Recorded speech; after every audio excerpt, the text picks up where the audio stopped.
আসসালামু আলাইকুম ওয়া রাহমাতুল্লাহি ওয়া বারাকাতুহু। নাহমাদুহু ওয়া নুসাল্লি আলা রাসূলিহিল কারীম। প্রিয় নওজোয়ান যুবক বন্ধু আমার, আমাদের মাঝে সামনে রমজান মাস আগত। তো রমজান মাসের কিছু গুরুত্বপূর্ণ ফজিলত নিয়ে আপনাদের সামনে হাজির হয়েছি। আল্লাহ রাসূল সাল্লাল্লাহু আলাইহি ওয়াসাল্লাম হাদিসের মধ্যে বলছেন, ইবনে মাজাহ শরীফের হাদিসের মধ্যে আছে, 1642 নম্বর হাদিসের মধ্যে আছে, আবু হুরায়রা রাদিয়াল্লাহু তাআলা আনহু সূত্রে হাদিস, আল্লাহ রাসূল সাল্লাল্লাহু আলাইহি ওয়াসাল্লাম থেকে বর্ণিত। তিনি বলেন, যখন রমজান মাসের প্রথম রাত আসে, তখন শয়তান ও অভিশপ্ত জিনদেরকে শৃঙ্খলিত করা হয়। জাহান্নামের দরজাগুলো বন্ধ করে দেওয়া হয়, এর থেকে কোনো দরজা খোলা হয় না।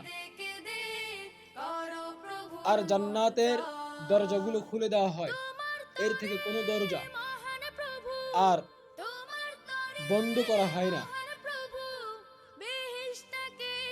আর এক আল্লাহ তাআলার ফেরেশতা ডেকে বলেন যে, যারা সৎকর্ম লিপ্ত আছো, অগ্রসর হও। আর যারা অসৎ কাজে, পাপাচার, জিনা, মদ, ইয়াবা, নারীবাজি, যেগুলো কাজে তোমরা নিমজ্জিত আছো, লেগে আছো, তোমরা ফিরে আসো।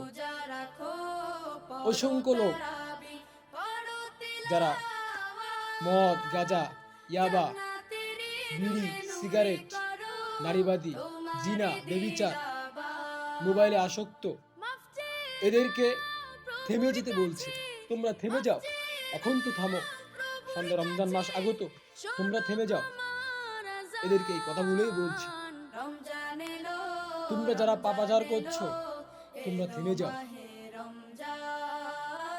যারা বিড়ি সিগারেট খাচ্ছ, তারা থেমে যাও, আর খেও না। এখন তো রমজান মাস, রমজান মাসের কদর করো। আল্লাহ রাব্বুল আলামিন অসংখ্য অগণিত মানুষকে এই রমজান মাসে জাহান্নাম থেকে নাজাত দেন, এবং প্রতি রাতেই অসংখ্য জাহান্নাম থেকে আল্লাহ রাব্বুল আলামিন নাজাত দেন অসংখ্য ব্যক্তি। এই জন্য দোস্ত, আপনারা ফিরে আসেন। অনেক ফজিলতের মাস। আল্লাহ তাআলা আমাদেরকে বুঝার তৌফিক দান করেন। আমিন। আখির দাওয়ানা আলহামদুলিল্লাহি রাব্বিল আলামিন।